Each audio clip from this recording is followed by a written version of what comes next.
कर दी इस घर में। ये अकेले लगे बड़े मेरे इतने इनमें 4 गोल्ड है, 4 सिल्वर है, 1 ब्रॉन्ज है और 2 ट्रॉफी लगता है। हाँ भाई ये तेरे ही है सारे अभी में तो और आएंगे, सारे। अभी काश 2 साल ही तो हुए। काश ये असली गोल्ड होता, हम भी अमीर हो जाते। काश ये असली चांदी होता। बहुत सारे मेडल है भाई, इसमें कोई शक नहीं है, इसमें कोई शक नहीं है, हमारी होनहार बिटिया है। और वो देखो पेंटिंग इसकी बनाई हुई, और एक पेंटिंग वो रख दी मैंने, ये रख दी, इसे लगाएंगे। ये देखो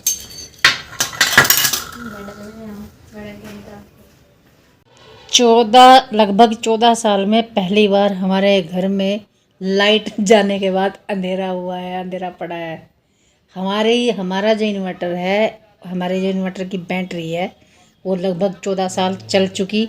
अब तक हमारा कुछ भी नहीं बिगड़ा था, इतनी चल गई थी। हैं सनी साहब, हैं एमरॉन की थी हमारी बैटरी। आज भी चलाती है, अगर 1-2 लाइट खुली होती, सारी लाइटें खुली होती। हमारा पूरा घर में जितने भी टीवी भी चल रहा, लाइटें सारी खुली हुई, और बस वो बोल गया, खत्म हो गया उसका, वो बोल गया पानी हो गया ना, लीक हो गया।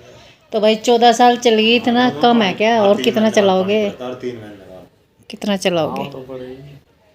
तो उसमें हमने मिनरल वाटर के अलावा बारिश का पानी भी डाला है, बारिश का पानी और मिनरल। हाँ नहीं आरओ का पानी भी डाला है। हाँ वही आरओ का, और बारिश का और लोग डालते हैं ना, लेकिन उसका बोतल का वो नहीं डाला हमने। मिनरल वाला अरे नहीं, अलग आता है जो, वो बैटरी का पानी आता है अलग से। नहीं वो नहीं, हमने आरओ का पानी डाला और बारिश का पानी ज़्यादा डाला। 14 साल बहुत मायने रखा है भाई, इतनी चल गई हमारी इन्वर्टर वाली बैटरी। जितने साल की हमारी मुनमुन है, उससे अगले साल ही आ गया था शायद वो इन्वर्टर, या 2 साल बाद 16 साल की होगी मुनमुन।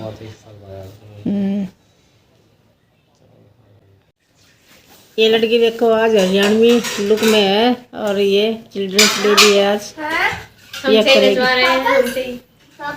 चिल्ड्रंस डे हम जाके पढ़ेंगे इसी ड्रेस में पढ़ाई भी करोगे?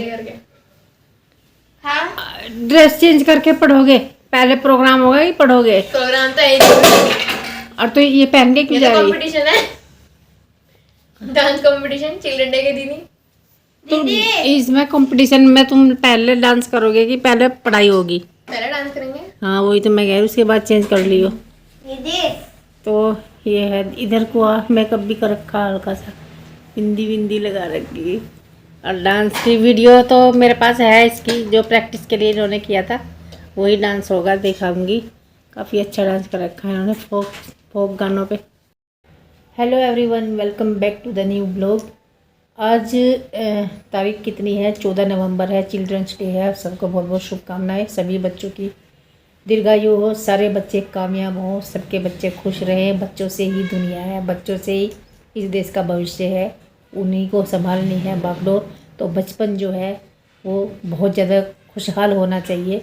बचपन हर गम से, हर बीमारी से, हर परेशानी से दूर रहना चाहिए। चिल्ड्रंस डे पे बस यही मेरा संदेश है, इस देश के नाम, इस देश के जिम्मेदार लोगों के नाम, यदि वो सुन रहे होंगे तो। और सुबह के 9 बजे हैं, हमारे बच्चे भी स्कूल जा चुके हैं। वो आपने मुनमुन को देखा ही है, सुबह इस वाले गेटअप में वो गई है। प्रिंसी भी कॉलेज जा चुकी है। सनी जी अभी कुछ काम से गए हैं, वो आएंगे थोड़ी देर में। फ़िलहाल मैं अकेली हूँ और मैं लग जाती हूँ घर में काम पे। इस समय काम इतना भयंकर तरीके से फैला हुआ होता है कि यदि हम उसे देखें और सोचें उसके बारे में तो घबराहट हो जाती है, और यदि लग जाएंगे तो वो हो जाएगा। तो मैं लग जाती हूँ, सोचूंगी नहीं काम के बारे में। पहले आपको दिखा दूँ, ये हाल तो हमारे सोफ़े का है। यहाँ संदीप लेटा था रात, उसे लेटने की कभी कभी यहाँ ज़रूरत इसलिए पड़ जाती है। हमारी दोनों लड़कियाँ जो हैं वो सेपरेशन में चली जाती है। मुनमुन ने सारी रात पढ़ाई करी, तो वो जो लड़की भी पूरी रात पढ़ाई करती है वो अकेली रहती है इस वाले रूम में। तो दूसरे वाली लड़की को फिर ये वाला बेड मिलता है। तो कान्हा और प्रिंसी इस वाले बेड पे लेटे थे, और संदीप बचता है, संदीप उस वाले बेड पे लेटा था। एक बिस्तर नीचे भी लगा लेते हैं, सनी जी लेट जाते हैं। मैं कभी यहाँ लेटती हूँ, कभी नीचे लेटती हूँ, मेरा कुछ पता नहीं चलता। कभी मुझे इस बेड पे बहुत गंदा लगता है, कभी अच्छा लगता है। तो ये सारा समेटना है, आपने देख ही लिया है। और अलमारी आने से इतना तो है कि हमारे कपड़े जो हैं वो कंट्रोल में रहते हैं। रात मैंने तय बना के कपड़ों की अलमारी में लगा दिए थे और कोई दिक्कत नहीं हुई मुझे, इसलिए इजी हो गया थोड़ा सा। तो चलो मैं काम में लग जाती हूँ। तो जी यहाँ पर मेरा मॉर्निंग रूटीन का काम शुरू हो गया है। वीडियो कल आनी थी, ये कल नहीं आ पाई। कल मैं चली गई थी कहीं किसी प्रोग्राम में। एक तो ये रीज़न था और एक रीज़न ये भी है कि किसी दिन मेरा मूड नहीं होता डालने का, क्योंकि रेस्पॉन्स आप जानते ही हैं कैसा है मेरे चैनल पर। तो रेस्पॉन्स को देख के आदमी का काम करने का मन होता है। और मैं तो बस एक तो थोड़ा सा बिजी रहती हूँ इस चैनल के चक्कर में, यूट्यूब के चक्कर में थोड़ा सा मुझे काम मिला हुआ है। और एक ये है कि मैं जब अपने पुरानी वीडियो देखती हूँ तो मुझे खुद ही बहुत अच्छा लगता है। तो फ़िलहाल तो यही रीज़न है। यदि मैं कहूँ कि व्यूज़ बहुत आएंगे और मेरी अर्निंग होगी तो वो सारी चीज़ें तो खैर है ही नहीं। तो भविष्य में होगी भी या नहीं मुझे ये भी नहीं पता। तो ये है। और मेरी जगह यदि कोई और होता तो इस चैनल को काफ़ी दिन पहले छोड़ चुका होता, लेकिन मैं नहीं छोड़ रही हूँ क्योंकि मैं काफ़ी मेहनत कर चुकी हूँ और इस पे इतनी सारी 1000 से ऊपर वीडियो डल चुकी है। तो मैं इसे छोड़ूंगी नहीं, कभी भी इस पे वीडियो डलती रहेगी। हाँ, भविष्य में कोई यदि नया कंटेंट मेरे दिमाग में आया तो मैं और चैनल बना सकती हूँ, तो उस पर अलग तरह का काम कर सकती हूँ, लेकिन ये तो नहीं छोड़ूंगी। व्लॉगिंग तो इस पर मैं करती रहूँगी। और मैं फिर कहती हूँ मेरी जगह कोई और होता, क्योंकि मुझे कुछ यूट्यूबर्स ने बोला भी है कि तुम्हें पेशेंस कितना है भाई, कि तुम अभी भी इस पे काम कर रही हो। हम होते तो हम तो कभी ना करते। तो हाँ, मैं कर रही हूँ और आगे भी करूँगी, इस पे रेस्पॉन्स आए या ना आए। और लोग ये भी कहते हैं कि मतलब जब मेहनत करते हैं तो उसका फल मिलता ज़रूर है। तो जिन लोगों को फल मिला है उनको कहना बनता है। और मैं तो इतने दिन से मेहनत कर रही हूँ, आपको भी पता है, सभी देखते हैं। मुझे तो आज तक मिला नहीं, तो इसलिए मैं इस वाली पॉलिसी को नहीं मानती कि मेहनत का फल हर किसी को मिलता है लेकिन हर किसी को नहीं मिलता। मैंने हर फील्ड में मेहनत करी लेकिन मुझे नहीं मिला। और अब तो देखो एज भी निकलती जा रही है हाथों से, फिसलता जा रहा मतलब समय। अब तो मैं क्या ही उम्मीद करूं। अब तो मैंने उम्मीद भी सारी छोड़ दी, हर तरह की उम्मीद छोड़ दी, हर तरह की, यहाँ तक कि मैंने अपनी ज़िंदगी की भी उम्मीद छोड़ दी। मुझे तो ये है कि मैं ज़िंदा भी कितने दिन तक रहूँगी इस हाल में, जिस कंडीशन में मैं रहती हूँ। मुझे पता है ना मेरी क्या क्या कंडीशन है और डॉक्टर्स क्या कहते हैं क्या नहीं कहते। तो मुझे तो ये भी उम्मीद नहीं है कि मैं ज़िंदा भी कितने दिन रहूँगी, मैं अपने बच्चों की शादियाँ कर पाऊँगी कि नहीं कर पाऊँगी। और यदि शादियाँ करूँगी तो मैं उस माहौल में अपने आप को कैसे रख पाऊँगी, बिल्कुल भी नहीं पता। तो एक माँ की कितनी जिम्मेदारी होती है जब बच्चों की शादियाँ होती हैं। मैं उस जिम्मेदारी को अच्छे से निभाने के लायक रहूँगी कि नहीं रहूँगी, बहुत सारी चीज़ें हैं। सब कुछ मेरा मतलब ऐसा है जिस पे मुझे बिल्कुल भी विश्वास नहीं है कि हाँ ऐसा होगा। और पॉजिटिव चीज़ें होनी चाहिए, मेरे दिमाग में भी हैं, तभी तो मैं काम करती हूँ। लेकिन इतना ज़्यादा होने के बाद जितना मेरे साथ हुआ है, हर कोई नेगेटिव हो जाता है, हर कोई निराश हो जाता है। तो मेरी कोई गलती नहीं है। और मेरी जो जर्नी है ना, जन्म से लेके पढ़ाई की और फिर कामयाब होने के लिए संघर्ष की, और वो अब तक जो चल रही है, अब इस समय आके तो मतलब मेरा बैठ के खाने का समय था। तो इस समय भी मैं बहुत संघर्ष कर रही हूँ। तो भाई मेरी जर्नी को यदि कोई देखेगा और सुनेगा तो वो यही बोलेगा कि पेशेंस इसे कहते हैं, धैर्य इसे कहते हैं। तो क्या करूँ, अपनी किस्मत है, किस्मत से लड़ नहीं सकते हम। सबसे लड़ लेंगे लेकिन किस्मत से नहीं लड़ा जा सकता। भगवान को जो मंजूर है वो वही करेगा, हम कितने भी हाथ पैर मार लें, और मैं मार ही रही हूँ। ऐसा क्या है कि मैं इतनी मेहनत कर रही हूँ कि मुझे मेहनत का फल नहीं मिलता। और देखिए बताने वाले बातें बता ही देते हैं, ऐसा करना था वैसा करना था, ये नहीं किया वो नहीं किया। भाई ठीक है, 10 बज गए, मैं 9 बजे लगी थी। पूरा 1 घंटा लग गया मुझे इस घर को सेट करने में और झाड़ू लगाने में, खाली झाड़ू लगाने में। अभी जो गीला कपड़ा मारूंगी मैं, जैसे टेबल पे, बेड के सिरहाने वगैरह पे, और उनके कमरे में जो टेबल वगैरह है 1-2 उन पे, वो रह ही गया। और मुझे हो गया, सांस चढ़ गया मुझे बहुत तेज़, चक्कर आ गए। अब मैं कम से कम 20 मिनट आराम करूँगी, तब जाके बाकी का काम होगा। 11 बजे हैं अभी और मेरा काम वैसे ख़त्म सा ही हो गया।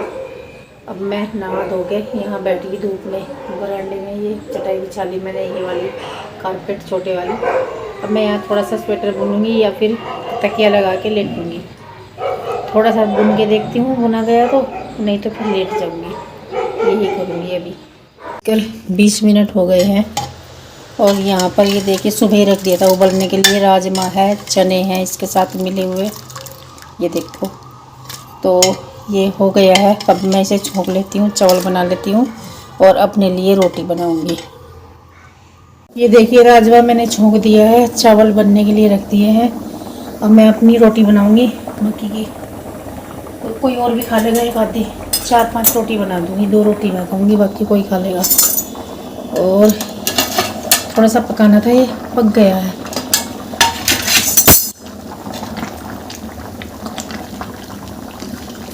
पक गया तो इसे बंद कर दिया, ये ढक दिया। इसमें डालूँगी हरा धनिया और अभी मैं कर लूँ ये बर्तन साफ। तो देखिए जब मुझे थोड़ा सा भी अच्छा महसूस होता है, मतलब स्वस्थ होता है मेरा शरीर, पूरा स्वस्थ तो कभी भी नहीं होता, लेकिन थोड़ा यदि आराम मुझे मिल जाता है तो मैं अपने घर के काम में इस तरह से लग जाती हूँ। मैंने कई बार बताया है आपको और आपने समझा भी होगा कि कोई भी औरत नहीं चाहती कि मेरा घर इस तरह से अस्त व्यस्त रहे और मेरे अलावा किसी और पे जिम्मेदारी आए। हर औरत चाहती है मैं अपने घर को अपने तरीके से सजाऊं, संवारूं, काम करूं और मैं अपनी पूरी जिम्मेदारी बड़े अच्छे से निभाऊं, जिससे कि पूरा परिवार खुश रहे और घर व्यवस्थित रहे। तो हर औरत ये चाहती है और उनमें से मैं भी हूँ। मैं बहुत ज़्यादा चाहती हूँ, लेकिन मेरी बेबसी मैं जानती हूँ या मेरा भगवान जानता है। तो ये मैं कर रही हूँ, आप देख ही रहे हैं। और फिर कब कर पाऊँगी इस तरह से काम ये नहीं बता सकती, कंटिन्यू कब तक ये रहेगा। तो मेरी जो मतलब नसीब है ना, भगवान ने इतना ज़्यादा ख़राब लिखा, इतना गलत लिखा। तो पिछले जन्म के कुछ कर्म रहे होंगे, इतने ख़राब रहे होंगे कि जिनका फल मैं इस जन्म में भुगत रही हूँ। तो इस जन्म में तो मैं चींटी को भी नुकसान नहीं पहुँचाती और मैं किसी का बुरा करने से पहले मेरी रूह कांप जाती है। हमेशा सोचती हूँ कि भगवान किसी का बुरा ना हो जाए मेरे हाथ से। और जब पूजा करती हूँ मैं अपने लिए कुछ नहीं मांगती, मैं पूरी दुनिया के लिए सुख शांति अमन मांगती हूँ कि पूरी दुनिया में सुख शांति रहे, कुछ भी गड़बड़ ना हो, ये मांगती हूँ। तो खैर कोई बात नहीं। और यहाँ पर मैं अपनी ना 2 रोटी बनाऊंगी और 4-5 रोटी बन जाएंगी, लेकिन मैं 2 ही खाऊंगी। और देखिए मैं इस तरह से बना रही हूँ। ये पॉलीथीन जो किचन में सभी के होती है, ये मिल गई मुझे, वरना तो वो ट्रांसपेरेंट वाली होती है, वो ज़्यादा अच्छी रहती है, पर ये भी अच्छी है। तो इस तरह से सॉफ्ट करके मकई का आटा, तो इस पर फैला के सूखा आटा डाल के, इस पर गेहूं का ही सूखा आटा ले रखा मैंने, हल्का सा वो डाल के, और इस पर मैं फैला रही हूँ। जितना भी फैला सकते हैं, जितना भी पतला आप बना सकते हैं वो आप इस पर बना सकते हैं। ये बहुत ज़्यादा इजी वो है, मतलब तरीका, बहुत इजीली बन जाती है इससे।